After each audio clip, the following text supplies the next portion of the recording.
नमस्कार. लक्षवेधीमध्ये आपल्या सगळ्यांचं स्वागत. मी प्रसाद काथे. लक्षवेधीच्या माध्यमातून ओबीसी आरक्षणाच्या संदर्भात आम्ही वारंवार चर्चा केली. न्यायालयानं आपलं निकाल स्वरूपातलं विवेचन दिल्याच्या नंतर त्या दिवसापासून ते आज तागायत या मुद्द्यावरच्या प्रत्येक पदराला, प्रत्येक मुद्द्याला, प्रत्येक उपमुद्द्याला आम्ही स्पर्श करतोय. आणि याच दरम्यान ओबीसींचा वटहुकूम हा न्यायालयात टिकणार नाही असं ही विवेचन आम्ही केलेलं होतं. आत्ताच्या घडीला महाराष्ट्राच्या राज्यपालांच्याकडून ओबीसींच्या आरक्षणाच्या साठी मविया सरकारनं काढलेला वटहुकूम परत पाठवला गेलाय आणि त्यातून या वटहुकुमातल्या कायदेशीर कमतरता अधोरेखित झाल्या आहेत. मुळात अशा प्रकारचा वटहुकूम काढून ओबीसींचं आरक्षण टिकवण्याच्या साठीचा एक प्रयत्न हा वस्तुस्थितीला धरून केला गेला का?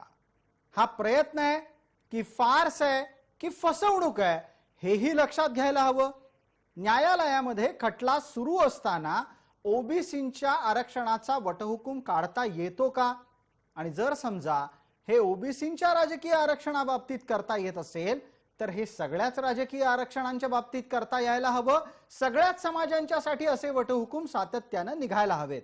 पण मवियानं मराठ्यांच्या आरक्षणाच्या बाबतीत वटहुकूम काढला नाही, ओबीसींच्या राजकीय आरक्षणाच्या साठीचा वटहुकूम काढला. यातून काय संकेत गेले? या आणि अशा विविध प्रश्नांवर आजची राजकीय चर्चा. ओबीसी वटहुकूम ही दिशाभूल.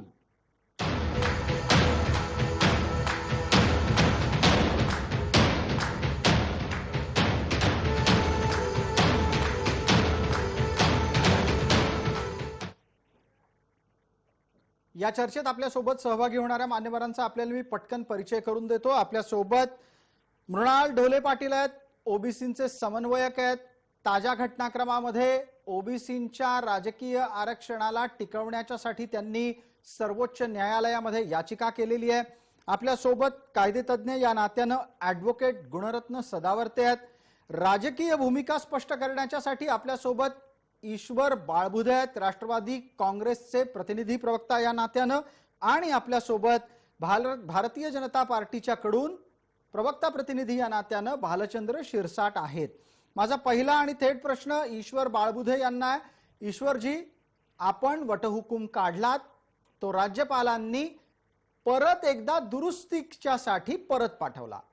आमच्याकडे माहिती अशी आहे की महाराष्ट्राच्या विधी व न्याय विभागानं असा वटहुकूम काढू नका, तो न्यायालयात टिकणार नाही हे राज्य सरकारला सांगितलं होतं.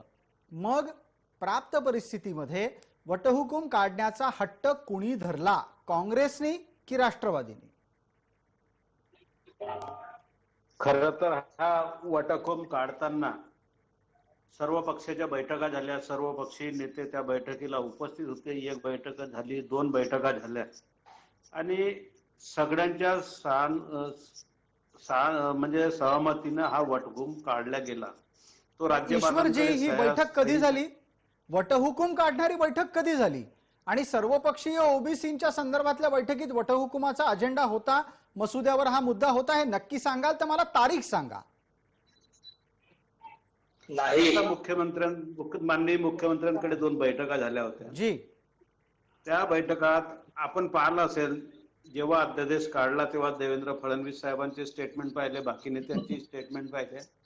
ह्या अध्यादेशास काढण्यासाठी सर्व पक्षाची सहमती झाली होती किंवा घेतली होती आणि त्याच्यानंतरच हा अध्यादेश काढला गेला. आपण असा दावा करताय, जो तपशील आमच्याकडे आहे ती ओबीसींची शेवटची सर्वपक्षीय बैठक सह्याद्री अतिथीगृहावर झाली, त्यात वटहुकुमाचा तपशील आलेला नाही. मी या निमित्तानं चर्चेला थोडं पुढे नेतो आणि तत्पूर्वी एक छोटीशी विनंती ईश्वरजी आपल्याला करतोय. आपण जिथे बसलेला आहात तिथे आपल्या मागे खूप प्रकाश आहे, आपला चेहरा अजिबात प्रेक्षकांना दिसत नाही. तुम्ही थोडं पुढे सरका, ही पहिली विनंती. आणि जमल्यास मागचा प्रकाश बंद करता आला आणि चेहऱ्यावर प्रकाश घेता आला तर खूप बरं होईल. पटकन तांत्रिकदृष्ट्या या सूचनेच्या नंतर आपण भालचंद्र शिरसाट यांना विचारूयात. भालचंद्र शिरसाट, खरं सांगा, खऱ्याशिवाय दुसरं काहीही सांगू नका. जी सर्वपक्षीय बैठक झाली त्यात भारतीय जनता पार्टीचे प्रतिनिधी होते, वटहुकुमाची चर्चा त्यात झाली का? वटहुकूम काढण्याच्यासाठी तुम्ही होकार दिला होतात का? प्रसादजी मला जरा सलग बोलू द्या. जी. एक म्हणजे वटमुख ओबीसी आरक्षण टिकवण्यासाठी काय करायचं त्याच्या प्राथमिक चर्चेच्या 2 फेऱ्यामध्ये भारतीय जनता पार्टीचे नेते समाविष्ट होते.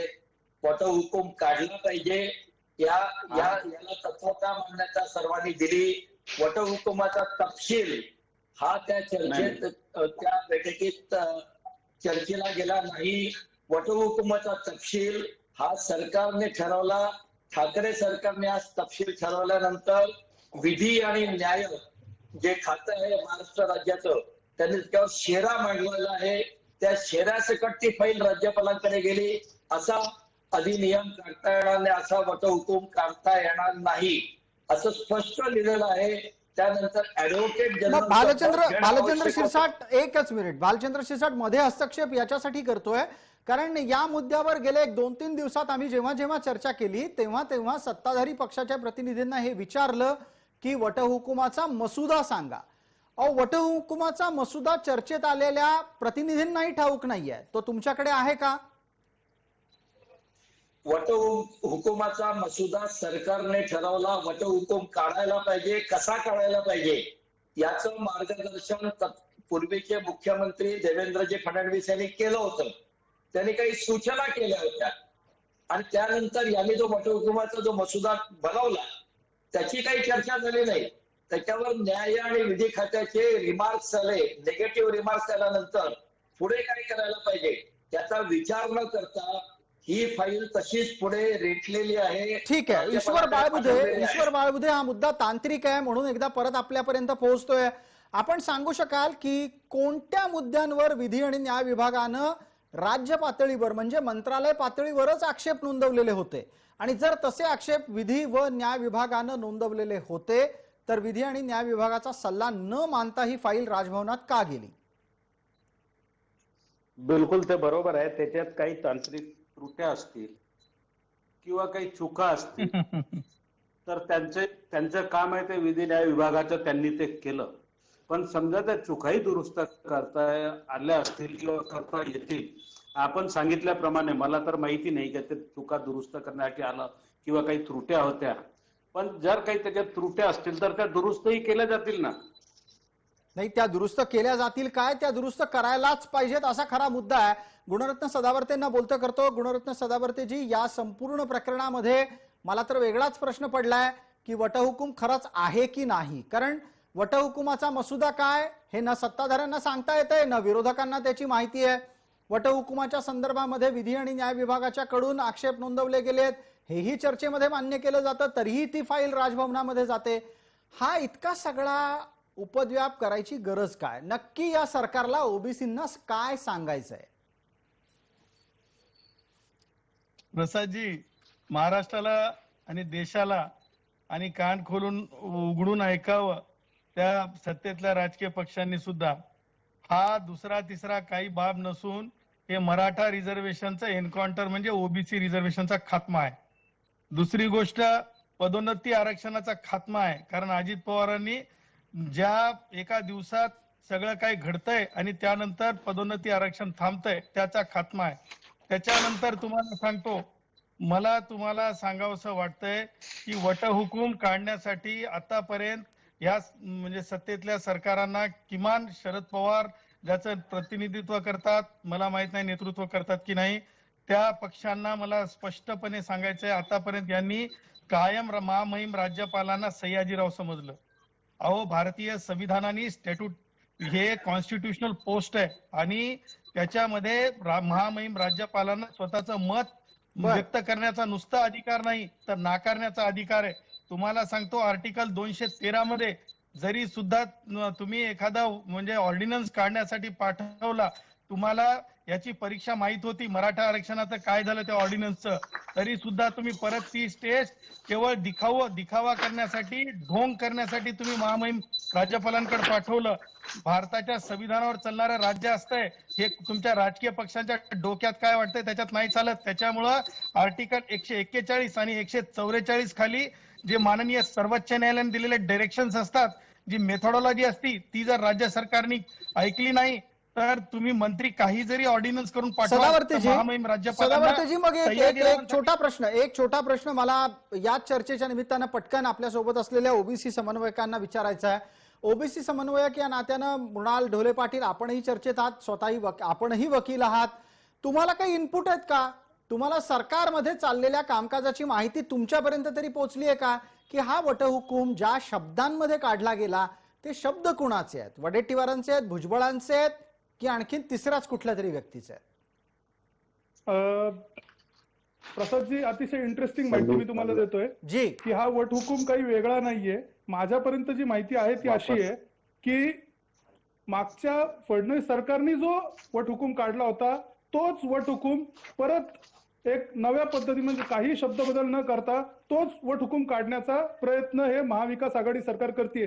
पण आमचं म्हणणं हे आहे की वटहुकूम कायद्यात जेव्हा कोर्टात चॅलेंज होईल त्यावेळेस चॅलेंज होईल, पण सध्याच्या घडीला तुम्ही राज्यपालांची सही तरी त्या वटहुकूमवर घेऊन दाखवा, पण ते करायचं नाहीये. मुळात आमचं म्हणणं असं आहे की permanent problem need permanent solutions. Permanent प्रॉब्लेमला टेम्पररी सोल्युशन्स देऊन चालणार नाही. आज अध्यादेश काढणार, उद्या तो कोर्टात न जाणार, आम्ही हेच खेळ खेळत बसायचं का? जे सुप्रीम कोर्टाने सांगितलेली ट्रिपल टेस्ट आहे की कमिटी फॉर्म करा, एम्पिरिकल डाटा जमवा आणि 50% आत हे आरक्षण ठेवा, तरच तुमचं आरक्षण चालू राहील. इथं सरकार का लक्ष देत नाहीये? का ते इकडे तिकडे चोर मार्ग बघतायत? आता याच्यामध्ये एक जो महत्वाचा मुद्दा आपण समोर आणला की गेल्या सरकारच्या काळामध्ये जो वटहुकूम निघाला जवळपास त्याच शब्दांच्या आधारे आत्ताचा वटहुकूम निघालेला आहे. मला पटकन एक संधी द्यायची आपल्यासोबत असलेल्या भारतीय जनता पार्टीच्या प्रवक्ता प्रतिनिधी भालचंद्र शिरसाट यांना आणि त्यानंतर मी इतर मान्यवरांना संधी देईनच. भालचंद्र शिरसाट, देवेंद्र फडणवीसांच्या कार्यकाळात निघालेल्या वटहुकुमात काय होतं आणि आता अशाच शब्दांमधला वटहुकूम काढला तर त्याची अडचण काय आहे? त्यावेळेला ज्यावेळेला देवेंद्रजींनी वटहुकूम काढला त्यावेळेला कोर्टाचा कुठलाही निकाल नव्हता किंवा स्थगिती नव्हती. त्यावेळेला तो अतिशय प्लेन बॅकग्राऊंड वरती काढलेला वटहुकूम आहे. आताच्या वटहुकुमात हे प्रकरण न्यायप्रविष्ट आहे, न्यायालयाचे निर्देश आहेत, ट्रिपल टेस्ट आहे, एम्पिरिकल डाटा गोळा करा म्हणून सांगितलेलं आहे. हे सगळं असल्यामुळे पूर्वीचा वटहुकूम जसाच्या तसा उचलला असेल तर या सरकारने आपलं माइंड अप्लाय केलेलं नाही, बिनडोकपणे काढलेला वटहुकूम आहे. जसं काल राज्यपालांनी एक पत्रावरती सही केली 13 आमदारांच्या की अधिवेशन विशेष अधिवेशन बोलवा, फॉरवर्डेड फॉर कन्सिडरेशन, तर ते राज्यपालांचं पत्र समजलं. हा अपरिपक्वता या सरकारची आणि म्हणून हा वटहुकूम वादाच्या भोवऱ्यात आलेला आहे. अगदी भालचंद्र शिरसाट, आपण एक महत्वाचा मुद्दा नजरेसमोर आणलात. त्यानिमित्तानं ऍडव्होकेट गुणरत्न सदावर्ते बोलतील. न्यायालयीन प्रक्रिया सुरू असताना अशा प्रकारचे वटहुकूम निघू शकतात का? त्याला एक पार्श्वभूमी आहे जे म्हणजे मृणालजींनी ती सांगायला पाहिजेत होती. ती मॅटर सुद्धा माझ्याकडे आहे. मराठ्यांनी जे आहे ते ओबीसींच्या मूलतः अधिवेशन म्हणजे आरक्षणालाच विरोध केलेला आहे. म्हणजे मुळावरच मारण्याचा जो घाट आहे हे कायम या सरकारमधले जे मंत्री असतील, अजित पवार असतील, शरद पवार असतील, यांचा दिखवता मुखवटा एक आहे आणि यांच्या अंतःकरणातलं काम वेगळं आहे. आणि त्यामुळं तुम्ही जर पाहिलं असेल की ओबीसीच्या रिझर्वेशनच्या संदर्भानं ऑर्डिनन्स काढण्याची जेव्हा भाषा सुरू झाली तेव्हा मराठा संघटनांमधून स्पष्टपणे सांगण्यात आलं की मराठ्यांचा वटहुकूम का निघत नाही, ऑर्डिनन्स का निघत नाही. त्यावेळेस ऑर्डिनन्स का निघत नाही याचं उत्तर फार साधं होतं की ज्या माननीय सर्वोच्च न्यायालयाने मराठ्यांना नाकारल्यानंतर ऑर्डिनन्स निघू शकत नव्हता, गोंड गोवारींच्या संदर्भाने ऑर्डिनन्स निघू शकत नव्हता, पेसा मधल्या आदिवासींच्या संदर्भाने ऑर्डिनन्स निघू शकत नव्हता. त्याच धर्तीवर यांनी जे आहे जर यांना खरंच ओबीसींच्या कळवळा असता आणि खरंच ओबीसींची हे असती तर यांनी त्या सगळ्या फॉर्मॅलिटीज न्यायालयाच्या पूर्ण करून ते त्या प्रकारे त्यांनी अधिवेशन बोलवून विशेष अधिवेशन बोलवण्याचा तरस्वी अधिकार होता आणि महामहिम राज्यपालांच्या एका सूचनेप्रमाणे 2 गोष्टींसाठी सुद्धा ते अधिवेशन घेता आलं असतं. परंतु तसं न करता हे केवळ म्हणजे माननीय सर्वोच्च न्यायालयाचा अवमान करणं आहे. आणि माझं असं म्हणणं आहे की लिखित संविधान आहे या भारताचं 141 आणि 144 आर्टिकल खाली जर माननीय सर्वोच्च न्यायालयाने जर निर्देश दिलेले असतील आणि त्यातले तर 9 माननीय न्यायमूर्तीचा जर त्याच्यावर शिक्कामोर्तब संदर्भ असेल तर कोणत्याही परिस्थितीमध्ये महामहिम राज्यपालांना तशा प्रकारे ऑर्डिनन्सवर सयाजीराव सारखं किंवा यांच्या पाटलांच्या देशमुखांच्या शेतामध्ये जसं गडी काम करतात तशी सही करावी असे जर अपेक्षित असेल तर या देशातलं संविधान मान्य करत नाही आणि संविधान यावर प्रेमी माणूस यावर मान्य यावर करत नाही. या मुद्द्याला मी आता या मुद्द्याला OBC पुढे नेतो. एक हस्तक्षेपाचा मुद्दा आहे माझा आपल्यासाठी. आपण असं म्हणता आहात की जर समजा खरंच ओबीसीच्या बाबतीत कळवळा असता, हाच खरा कळीचा मुद्दा आहे. वट हुकुमाच्या निमित्तानं मृणाल ढोले पाटील आपण आधी उत्तर द्या, त्यानंतर ईश्वरजी बाळबुधे आपल्यासोबत आहेत, ते बोलतीलच. या राज्य सरकारला तुम्हाला वाटतं की ओबीसीच्या आरक्षणाच्या निमित्तानं ओबीसी समाजाच्या न्याय हक्कांचा कळवळा आहे? हॅलो, मी बोलायचं का प्रसाद? बिलकुल बिलकुल मृणालजी, आपण उत्तर द्यायचंय. नाही, अजिबात नाही, अजिबात नाही, अजिबात नाही. त्याचं कारण असं आहे की 2 वर्ष आता या सरकारला होतील. अतिशय स्पष्ट शब्दात सुप्रीम कोर्टनी त्याच्या आधी के कृष्णमूर्ती केसमध्ये अतिशय स्पष्ट पद्धतीने सांगण्यात आलं होतं की ट्रिपल टेस्ट करा, कमिटी गठन करा, त्याच्यानंतर इम्पिरिकल डेटा गोळा करा आणि हे सगळं 50%च्या आत बसवा. सुप्रीम कोर्टाचा निकाल आला 4 मार्चला. त्याच्या 1 दिवस आधी माननीय मंत्र्यांनी कमिटी गठीत केली. 1.5 वर्ष झोपले होते का? बरं, आता 6 महिने झाले कमिटी गठन करून, आजही त्यांना फंड दिलेले नाहीयेत. आणि कमिटी ज्या पद्धतीने नेमली आहे, काही सदस्यांची काही जणांनी राजीनामा दिलाय, काही जण राजीनामा देण्याच्या तयारीत आहेत. अशा पद्धतीने 2-4-6 महिन्यात इम्पिरिकल डेटा गोळा कसा होणार? अजिबात ओबीसी आरक्षणाबद्दल हे सरकार काही सिरियस आहे असं आम्हाला वाटत नाही. ईश्वर बाळबुधे आपल्यासोबत, ते उत्तर देतील आपल्या आक्षेपाला. ईश्वरजी, आपल्याला इथले आक्षेप पोहोचले असतील, आपण नीट ऐकत आहात चर्चा अशी मला अपेक्षा आहे. आपलं उत्तर अपेक्षित करतो या निमित्तानं. सरकारला माहिती आहे आणि सगळ्यांना माहिती आहे इम्पेरिकल डाटा इतक्या लवकर कलेक्ट होऊ शकत नाही. केंद्र सरकारने दिला नाही. आपण कोणाला आम्ही कोणाला आरोप सदावर्ते साहेब आम्ही आरोप करत नाही, पण आरोप नाही, सत्य ह्या अध्यादेशानुसार या लागले तुमच्यामुळे गोंड अध्यादेश सोडा, अध्यादेश तिकट नसतो. कोणामुळे वाटोळे लागले? का बरं मागच्या फडणवीस सरकारमध्ये काय झालं? तेव्हा नव्हता का हा विषय? नाही झालं हे सांगा. आज जे मग त्यांच्या वेळेस नव्हतं, पण तुम्ही कमिटी तरी नेमायला पाहिजे होती ना. त्यांना शरद पवार जिम्मेदार आहेत. जे प्रमोशन रिझर्वेशनचं एन्काउंटर झालं त्याला तुम्ही जिम्मेदार आहात. तुमचे राजकीय पक्ष जिम्मेदार आहेत. कोण जिम्मेदारी घेणार? तुम्ही सत्याचं शापन घेऊन बसणार आणि जिम्मेदारी दुसऱ्यावर टाकणार का?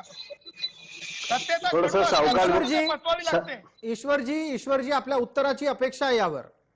हे आरक्षण राजकीय आरक्षण कोणी दिलं? कोणामुळे मिळालं? बाबासाहेब हे ओबीसीच्या आमच्या बरोबर आहे. आता मी म्हटलं आंबेडकरांमुळे मिळालं, बरोबर आहे, पण केव्हापासून मिळालं? केव्हापासून ओबीसीला आरक्षण राज्यामध्ये बसले होते म्हणून मिळालेलं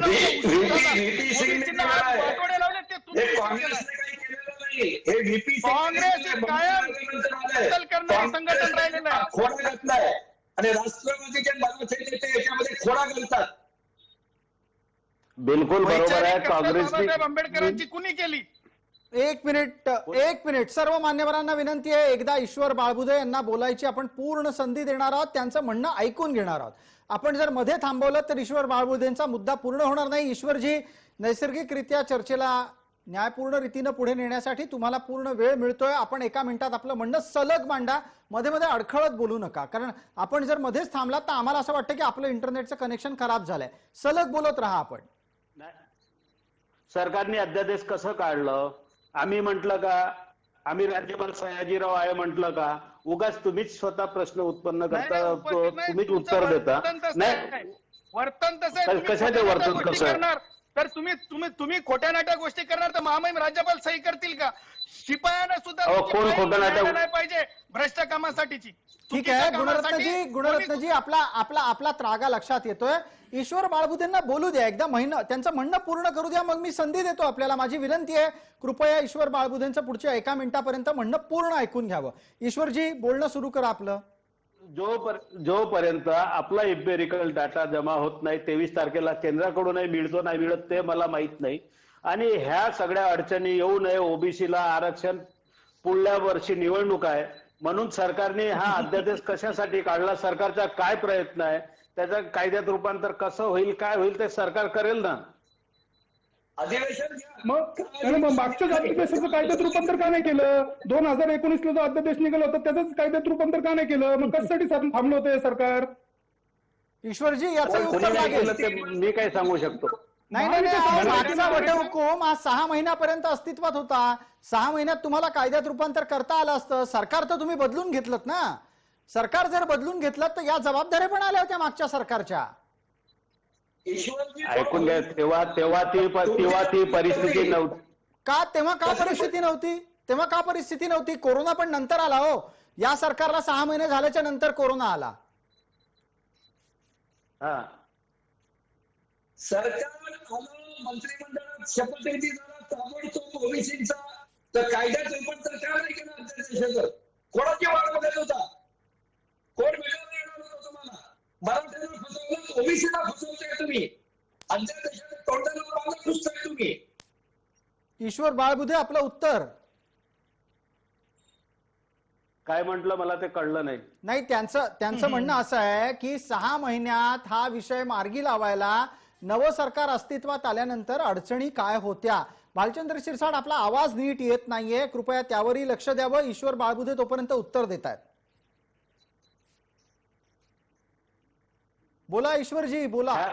ह्या अध्यादेशाच्या जेव्हा आपलं सरकार आलं आणि त्या सरकारमध्ये हा आपला ओबीसीचं आरक्षण जो संपात आलं होतं, पण हे याच्या पूर्वीचं जेव्हा फडणवीस सरकार होतं तेव्हा त्यांनी काय केलं, माझा हा प्रश्न आहे. बर, चर्चेला पुढे नेतोय आपण. आत्ताच्या घडीला आपल्या सोबत चर्चेत असलेले ऍडव्होकेट गुणरत्न सदावर्ते यांच्यासाठीचा माझा प्रश्न आहे की जर समजा वटहुकूम हा अशाच प्रकारच्या तांत्रिक बाबींमध्ये गटांगळ्या खात राहिला तर ओबीसीचं राजकीय आरक्षण मिळवण्यासाठी किती वर्ष वाट पाहावी लागेल? करेल सदावर्तेजी, कधी करणार? चालू कधी करणार? निंपरीकर डाटा गोळा करायला 2 वर्ष गेली. नाही, 1 मिनिट. भालचंद्र शिरसाट, 1 मिनिट. मी एक प्रश्न विचारलाय, गुणरत्न सदावर्तेंना ऐकायला गेलाय का? नाही. जे गुणरत्न सदावर्ते, मी आपल्याला प्रश्न असा पुन्हा एकदा विचारतो की ओबीसी आरक्षण जर समजा याच प्रकारे तांत्रिक बाबींमध्ये गटांगळ्या खात राहिलं तर ते राजकीय दृष्ट्या टिकवण्यासाठी किती वर्ष वाट पाहावी लागेल? सदावर्तेजी, बोला. मी तुम्हाला सांगितलं ना की ओबीसी रिझर्वेशनचं जे मर्म आहे ते अधिक संख्येने जास्त असलेल्या मराठा मंत्र्यांना त्यांच्या समाजात जाऊन त्यांच्या लिडरशिपची अडचण होती आहे. त्याच्यामुळे बघा, आम्ही कुणाचं तरी रिझर्वेशन घातलं म्हणण्याच्या दृष्टिकोनातून ही चढाओढ आहे. एकतर पदोन्नती आरक्षण असेल किंवा ओबीसीचं आरक्षण असेल, हे रिझर्वेशन न्यायालयाने घातलेलं नाही. यांच्या स्वकर्तृत्वानं ते रिझर्वेशन गेलेलं आहे. यांनी स्वतःचे हात होल्ड ठेवलेले आहेत. त्यामुळे हे रिझर्वेशन, मी असं म्हणेल, ह्या पद्धतीनं अशा परिस्थितीप्रमाणे हे रिझर्वेशन पुढच्या 10 वर्षात सुद्धा मिळू नये अशी पूर्ण व्यवस्था मला असं वाटतंय की हे जातीवादी जे भूमिका आहे, जे वर्तन आहे, जे अस्पृश्य मानसिकता आहे, या मानसिकतेतून वर्चस्वी मानसिकता आहे, या मानसिकतेमुळे ओबीसीचं रिझर्वेशन आज महाराष्ट्राला मिळू शकत नाही. हे स्पष्टपणे माननीय सर्वोच्च न्यायालयाचे निर्देश जर मानत नसतील, महामहिम राज्यपालांना चुकीच्या पद्धतीने जर ऑर्डिनन्स काढा म्हणत असतील तर यांना कायद्याची भीती असली पाहिजे. आणि महामहिम राज्यपालांनी ज्या प्रकारे अधिवेशन बोलवून, जर तुम्हाला जर काही बोलायचं असेल तर भीती कशाची वाटते? अधिवेशन बोलवा म्हणणं हे महामहिम राज्यपालांचा वेळेची मर्यादा आहे. सदावर्तेजी, एक पटकन ईश्वर बाळबुधे यांना उत्तराची संधी देतोय. ईश्वरजी, ओबीसीचं राजकीय आरक्षण टिकवण्यासाठीची आपली पुढची पावलं काय आहेत? आमचंही तेच मत आहे, ओबीसीचं आरक्षण टिकलं पाहिजे. आम्ही पण ओबीसी आहोत, आम्ही काही दुसरे नाही आहोत. आणि हे आरक्षण आम्हाला सगळं मिळालं पाहिजे. मग त्याच्यात 50% अट. ईश्वर बाळबुधे, आपण बोलता बोलता आपले शब्द निघून जात आहेत. 27% मिळते. ओबीसी रिझर्वेशनवर शरद पण पवार त्यांना बोलायला सांगा. त्यांना बोलायला सांगा. पशुधनाची मोजणी होते, जनावर किती आहेत, गाई म्हशी किती आहेत त्याची मोजणी आहे. तर तुमच्याकडे कोणी थांबवलंय तुम्हाला? तुमच्याकडे 16B नावाचा डेस्क आहे मंत्रालयामध्ये. त्या डेस्क कडून माहिती घेऊन तुम्हाला पुरवायला कोणी तुम्हाला रिस्ट्रिक्ट केलंय? ठीक आहे. सदावर्तेजी, वेळ मर्यादेपोटी थांबायला लागेल आपल्याला. जाता जाता एक पटकन मृणाल ढोले पाटील यांच्यासाठीचा प्रश्न. मृणाल ढोले पाटील, ओबीसीचं राजकीय आरक्षण टिकलेलं आहे की गेलेलं आहे? ठीक आद्याच्या आहे. घडीला प्रसादजी मी मला सदावर्ते साहेब महाराष्ट्रात आपला पण सांगायचंय, निरोप देईल. मागचं सरकार असो किंवा महाविकास आघाडीचं सरकार असो, यांच्या निष्क्रियतेमुळे यांनी त्यांच्या सपशेल दुर्लक्षामुळे आज ओबीसी आरक्षण गेलेलं आहे. 6 महिन्यात इम्पिरिकल डेटा येईल अशी परिस्थिती नाही. ईश्वर बालबुदे मला सांगा, 6 महिने झाले आयोगाला, अर्थमंत्र्यांनी अजूनपर्यंत अर्थपुरवठा का केलेला नाही? जर अर्थच आलं नाही तर पैसे इम्पिरिकल डेटा गोळा होणार कसा? त्यामुळे अतिशय स्पष्ट शब्दात गुणरत्नजी मला असं जे म्हटलं ते मला पटतंय की कदाचित मानसिकताच नाही आरक्षण देण्याची. आणि ठीक कदाचित आहे. जर अशीच या परिस्थिती राहिली तर 10 निमित्तानं विद्यमान मविया सरकारच्या माध्यमातून जे निर्णय होतील त्यावर आपलं बारीक लक्ष राहील. लक्षवेधीला वेळेची मर्यादा आहे. तूर्तास या चर्चेमध्ये इतकंच. सर्व प्रेक्षकांना जय महाराष्ट्र.